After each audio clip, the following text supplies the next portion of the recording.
Assalamualaikum warahmatullahi wabarakatuh. Waalaikumsalam warahmatullahi wabarakatuh. Selamat siang, salam sejahtera untuk kita semua, sahabat podcast Fakta Hukum. Kali ini kita berjumpa dengan Wakil Ketua DPRD Kabupaten Bekasi, Bapak Usup Supriyatna, di mana sudah hadir di tengah-tengah kita untuk ngobrol-ngobrol ringan terkait tugas dan fungsi daripada beliau sebagai Wakil Ketua DPRD. Nah, tentunya di sini bersama saya host Ade Muksin. Insya Allah kita akan ngobrol-ngobrol dari mulai beberapa pertanyaan yang nanti akan dijelaskan sama beliau. Namun sebelumnya diperkenankan untuk Pak Wakil memperkenalkan dulu lebih jauh mengenai Pak Usup, silakan. Baik, bismillahirrahmanirrahim. Assalamualaikum warahmatullahi wabarakatuh. Selamat siang menjelang sore. Om Swastiastu, nama budaya serta kebajikan, Rahayu. Sebelum kita lanjut, saya mengenalkan diri dulu. Nama saya Haji Usup Supriyatna, SIP. Kebetulan ditugaskan oleh Partai PDI Perjuangan menjadi perwakilan rakyat dari Dapil 1 kalau di DPRD, sebagai anggota DPRD ditempatkan menjadi Wakil Ketua DPRD Kabupaten Bekasi. Oke, baik, sahabat Fakta Hukum, kita akan bertanya kepada Pak Usup ini. Ya kan, ada beberapa poin, Pak Usup. Ya kan, pertanyaan pertama, terima kasih saya ucapkan Pak Usup sudah menyempatkan waktu untuk bisa berdialog di sini. Nah, ini bisa diceritakan nggak Pak Usup nih, bagaimana perjalanan karir Bapak nih hingga saat ini dipercaya sebagai Wakil Ketua DPRD? Silakan. Baik, terima kasih. Perjalanan karir saya ini cukup lumayan, perjuangan yang sangat lama, perlu konsistensi dan perlu komitmen yang benar-benar harus dituntut untuk konsisten. Jadi saya masuk ke PDI Perjuangan dari 97 gitu kan. Waktu itu saya masih SMA, saya belum ngerti politik gitu kan. Kebetulan saya dititipkan oleh orang tua saya di salah satu pondok pesantren di Bandung gitu kan. Sambil sekolah SMA ya saya mondok. Nah, pada saat 97 itu ada pemilu kan, ada pemilu di mana pemilu itu masih diikuti oleh 3 partai politik. Ada PDI, ada Golkar, ada P3. Nah, kebetulan waktu itu benar ataupun enggak, karena saya juga enggak ada tujuan dan belum mengetahui politik. Cuma didasari dari saya itu kan waktu kecil sering sama bapak ibu tuh, saya anak pertama, sering ikut gitu kan ke bilik suara ya. Kadang ada lah gitu kan, ada bisikan apa gitu kan, Bu, Bapak jangan nyoblos partai A katanya, nanti ya begini begitu. Nah, disitulah saya jadi kepenasaran, saya ikutlah saya kampanye gitu kan. Pada saat saya di Bandung ikut kampanye, di mana salah satu ya itu kampanyenya partai PDI gitu kan. Waktu itu belum PDI Perjuangan, yang konon katanya gitu kan itu Mega Bintang. Nah, saya ikut sehingga saya pulang kampanye tengah larut malam, saya sampai dihukum. Nah, dari situ ya saya coba gitu kan, pulang tahun 98 itu saya baru masuk ke perguruan tinggi, kebetulan di Universitas Borobudur. Nah, di sana itu menjelang pemilu gitu kan, karena ada tragedi 98, ada kerusuhan, ada beberapa tokoh yang nganter ke saya itu kan. Dari salah satunya ya ada partai politik yang mengantarkan kaos ke rumah saya tolak, dan kebetulan saya sudah mendirikan posko. Waktu itu ada posko yang namanya di tahun 99 itu posko PDI Perjuangan. Dari situ ya akhirnya saya mencoba bergabung sebagai simpatisan, sebagai kader, dan saya mencalonkan pertama di 2004. Ikut mencalonkan 2004, saya gagal. 2009 saya ikut, saya gagal. 2014 saya gagal. 2019 saya gagal. 2024 saya baru berhasil. Nah, tadi makanya perlu perjuangan yang panjang gitu kan, perlu komitmen dan konsisten. Tetap walaupun saya gagal gitu kan, tetap saya bertahan di PDI sampai ke PDI Perjuangan gitu kan. Jadi sehingga saya alhamdulillah berkat konsisten saya, komitmen saya, ya saya bisa duduk di sini gitu kan, di gedung yang sangat istimewa ini gitu kan. Wih, luar biasa di perjuangan Pak Usup ya. Ternyata berapa kali gagal Pak ya gitu kan gitu. Namun akhirnya ternyata mencapai puncak kesuksesan ya kan gitu, akibat daripada konsisten ya kan gitu kan, dan tawakal tentunya ya gitu, menjalani sebuah perjalanan karir ini ya. Oke, baik Pak Usup, ini saya bertanya lagi, bagaimana Bapak melihat peran strategis DPRD dalam menjaga keseimbangan antara fungsi legislasi, pengawasan, dan penganggaran daerah? Nah, ini pandangan dari Pak Wakil seperti apa kira-kira?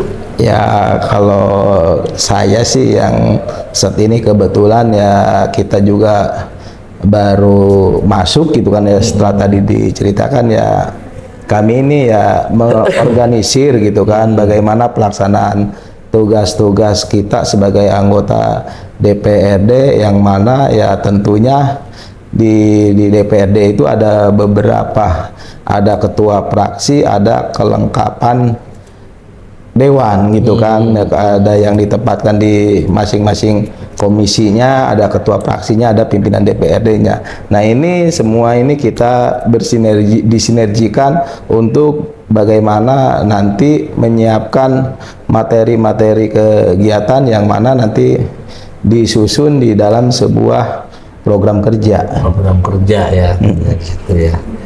Oke, baik Pak Usup. Nah, untuk selanjutnya, kira-kira langkah konkret DPRD nih dalam hal misalnya memastikan bahwa fungsi pengawasan bisa berjalan dengan efektif, seperti apa kira-kira Pak, dan berdampak buat bagi masyarakat ini kan harus efektif nih. Kira-kira pandangan Bapak bagaimana?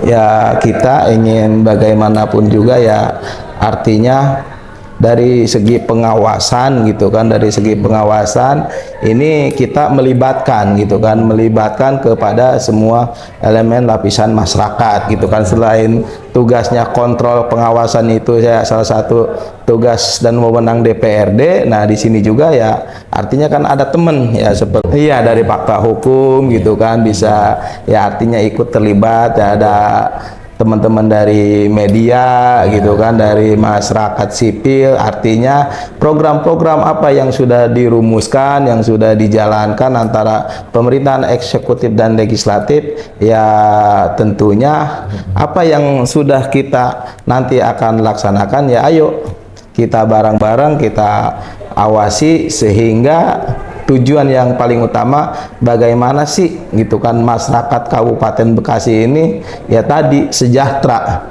Ya, saya dengan apalagi yang sekarang hashtagnya Bekasi Bangkit Maju dan Sejahtera gitu. Oke. Nah, jadi kuncinya berarti kan sama-sama ya Pak ya? Iya, membangun, harus bersinergi kita bareng-bareng. Sinergitas ya kan gitu kan, agar kemanfaatan buat masyarakat lebih terasa. Iya. Oke, baik Pak Usup. Nah, selanjutnya ini tantangan terbesar DPRD ya kan gitu kan, dalam menyusun dan menerapkan perda ya yang benar-benar berpihak pada kebutuhan publik ya kan gitu. Ini kira-kira apa sih tantangannya nih Bapak nih gitu kan? Kalau dari segi tantangan ya kita kadang kalau saya pelajari gitu kan, artinya ya tidak begitu berat sih tantangan, cuma ya kadang pengawasannya juga gitu. Setelah perda didorong, diajukan gitu, terus dirumuskan sehingga menjadi sebuah perda, ini kadang-kadang di sana ada sebuah gitu kan, sebuah pengawasan yang mana yang tentunya si penegak perdanya ini yang saat ini ya kita ini ya harus benar-benar ya ke depan siapa sih yang benar-benar bertanggung jawab terkait dengan si penegak perda ini.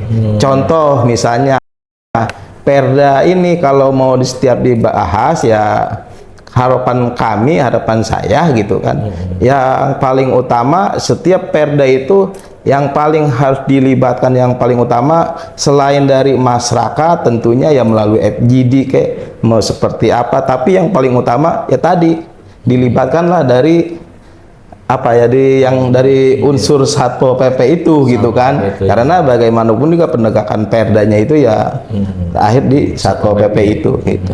Oke, baik. Nah, kira-kira ada perda prioritas yang sedang digodok? Nah, mungkin kalau perda yang sangat prioritas ya kita bagaimana ya tentunya ingin masyarakat Kabupaten Bekasi ini sejahtera gitu kan. Kabupaten Bekasi yang benar-benar sekolahnya benar-benar gratis gitu kan, lapangan pekerjaannya juga mudah, kesejahteraan juga gampang didapat ya, sesuai dengan tagline Bekasi Bangkit Maju Sejahtera. Ya kita ingin bagaimana ada sebuah perda untuk meningkatkan PAD gitu kan, meningkatkan pendapatan asli daerah gitu, karena bagaimanapun juga kita ingin membangun Kabupaten Bekasi lebih baik lagi, lebih maju lagi, lebih bangkit dan sejahtera ya tentunya harus besar PAD-nya gitu kan. Kalau PAD-nya besar mau apapun kita gitu kan, kebijakan-kebijakan yang notabene kita ini ya tadi yang paling akhir ini kan muara terakhirnya kan rakyat. Gitu kan ya, kita ingin mensejahterakan rakyat ya tentunya harus bagaimana kita tingkatkan PAD-nya dulu gitu. Nah itulah kami bersama teman-teman nanti dari Bamperda itu kan ingin bagaimana ada sebuah melahirkan perda ya terkait dengan peningkatan PAD ya. Oh, jadi untuk misalnya meningkatkan PAD harus dibuatkan dulu sebuah aturan ya, sama sistemnya ya. Oke, baik. Nah, terus ini mengenai penyerapan aspirasi. Bagaimana Bapak melihat efektivitas kegiatan reses selama ini? Nah, terus apa yang paling sering disampaikan masyarakat kepada Bapak saat turun ke daerah pilihan? Baik, dari kaitan dengan penyerapan aspirasi ya, kita selain diatur di sebuah tatib yang dimana diadakan 3 kali dalam 1 tahun itu, dimana ada ruangnya yaitu reses. Nah ini tentunya ya reses ini kan kita ketemu konstituen kita, ketemu masyarakat kita. Namun gitu kan setelah saya ada di dalamnya ini gitu kan ya, setiap aspirasi itu ternyata setiap waktu gitu kan, setiap hari, bukan hanya karena pada saat reses saja gitu kan ya. Contohnya pada saat ini gitu kan, Pak Dewan gitu kan, tanggul kami jebol, kita turun gitu kan, Pak Dewan gitu kan, rumah kami kena longsor akibat ya adanya aliran sungai gitu kan, sehingga menyebabkan tadi dinding rumahnya retak karena kena deburan air gitu kan. Nah ya di sini ya tadi selain kita reses ya tentunya ya kita bagaimana banyaklah gitu kan kaitan dengan aspirasi-aspirasi ya yang sering disampaikan masyarakat, yang khususnya di saya ini gitu kan, selain ya infrastruktur gitu kan, selain dengan pendidikan, kesehatan gitu kan, yang paling utama ya ini kaitan dengan ketenaga kerjaan yang setiap waktu gitu kan, setiap waktu baik itu ketemu langsung maupun baik telepon itu ya banyak ya tadi, Pak anak saya nganggur gitu, Pak anak saya masih lulus, bahasanya ya udah nggak ini, Pak masa sih Kabupaten Bekasi itu industrinya terbesar se-Asia Tenggara, masa mau kerja aja susah. Nah ini aspirasi yang paling saya dapatkan gitu kan. Paling sering ya, Sering. dapat itu ya. Sering. Nah, terus kira-kira metode apa nih yang bisa diciptakan oleh DPRD gitu kan untuk mengentaskan terkait maraknya pengangguran, kira-kira kan itu sebenarnya. Ya metodenya ya kita kembali lagi ya sebagai tugas tupoksinya, kita ini kan hanya sebagai ya tadi sebagai orang yang membuat legislasi, aturan, regulasi gitu kan. Ya artinya ya kita nanti mendorong kepada pemerintah khususnya eksekutif yaitu bupati dengan dinas yang terkait ya mungkin di sini di Senaker untuk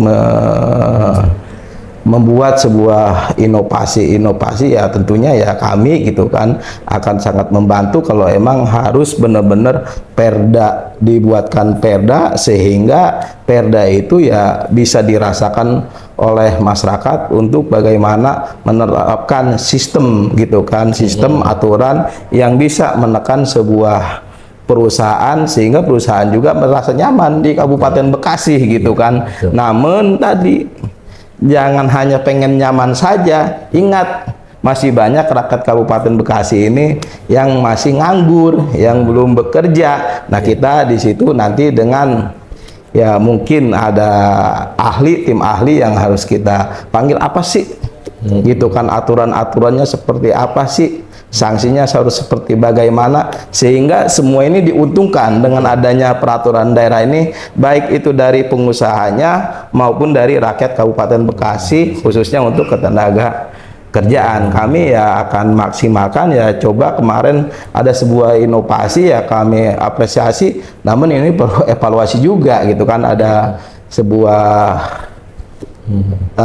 gebrakan, ada job fair gitu kan. Nah ini saya lihat juga belum maksimal gitu karena ini ya kita tunggu ya mudah-mudahan Pak Ade Kuswara Kunang dan Dr. Asep ini ya dengan sesuai dengan visi misi yang sudah tertuang di dalam sebuah RPJMD ya bisa mengurangi pengangguran. Mengurangi pengangguran di Kabupaten Bekasi. Bekasi ya. Iya, oke, baik. Ini Pak Usop, selanjutnya terkait masalah etika politik nih ya di dalam keterbukaan. Bagaimana DPRD menjaga kepercayaan publik dan hubungan yang konstruktif antara media dengan masyarakat sipil?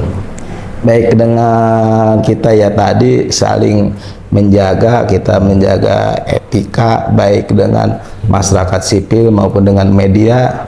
Ya kita mendorong ya bagaimana ya masyarakat ikut terlibat di dalam ya tadi, baik itu nanti pada saat menyampaikan aspirasinya gitu kan, baik itu tadi saat pengawasan gitu kan, ya artinya kita transparan ya seperti kemarin ada ya sebuah tragedi yang sangat kita prihatinkan di Jakarta, tiba-tiba merambat kemana-mana ya. Ada teman-teman yang menyampaikan ya kita terbuka, kita duduk bareng sampai saya duduk di bareng dengan teman-teman yang menyampaikan aspirasi ya kita jelaskan setransparansi mungkin gitu. Nah dengan kaitan media ya kita tentunya gitu kan mendorong juga ya teman-teman media bagaimana mensosialisasikan itu kan program-program pemerintah, program-program DPRD yang mana ya tadi DPRD itu ya banyaknya tadi menghasilkan peraturan daerah gitu kan. Nah ini peraturan daerah ini ya saya berharap gitu sampai kepada masyarakat melalui teman-teman media. Nanti medianya ini ya kita bagaimana bisa bekerja sama baik dengan pemerintah eksekutif maupun dengan di legislatif, di sekretariat dewan gitu, sehingga program-program apa aja sih gitu kan yang dijalankan oleh anggota DPRD ini jangan ada bahasa ya masyarakat mungkin DPRD ini apa sih tugasnya gitu kan, cuma makan gaji buta gitu kan, ngantor enggak. Nah ini dengan ada peran media yang kita libatkan sehingga ya media ini ya memberitakan ya harapan saya sih ya ke depan mudah-mudahan gitu kan ada sebuah terobosan dari Setuan gitu kan, media ini misalnya satu anggota DPRD ini dikerjasamakan dengan 10 media, sehingga kegiatan-kegiatan saya misalnya bisa disosialisasikan nih oleh teman-teman media nih gitu kan, yang artinya yang setiap hari ini kita turun loh gitu kan, kita ini memperjuangkan masyarakat, kita ini turun tertawa dan menangis bersama rakyat. Seperti pada saat kemarin saya banjir, saya turun, saya masak, saya bagi-bagi nasi ke lapangan. Nah ini tentunya nggak cukup kita hanya ngomong sendiri, dan tentunya ini bagaimana sih kita libatkan masyarakat, libatkan media ya ke depan, ya mudah-mudahan ada sebuah terobosan dari Kesekwanan untuk kerjasama dengan teman-teman media di sini, khususnya ada media center, ya mudah-mudahan satu anggota DPRD ini ya minimal tadi 5-10 media gitu kan. Nah itu nanti bagaimana ya silakan dari teman-teman media dengan Sekwan gitu kan dibicarakan. Oh gitu. Oke, baik. Jadi intinya bahwa peran media di sini dipentingkan lah ya. Sangat penting. Sangat penting hadir di dalam mensosialisasikan program-program pemerintah. Ya lebih khusus di sini berarti kan program DPRD ya kan gitu, yang dimana tadi disampaikan sama Pak Usup ya minimal per satu anggota dewan itu 10 media gitu ya. 5-10 lah gitu. Ini kira-kira anggarannya kan gitu, anggarannya memadai apa tidak kan gitu ya. Iya. Ya kan tentunya itu waktu ya kan gitu. Oke, baik Usup, ini sebagai pertanyaan terakhir penutup ya. Apa visi dan harapan Bapak untuk masa depan Kabupaten Bekasi, dan pesan apa untuk generasi muda agar ikut terlibat dalam mengawasi dan membangun daerah?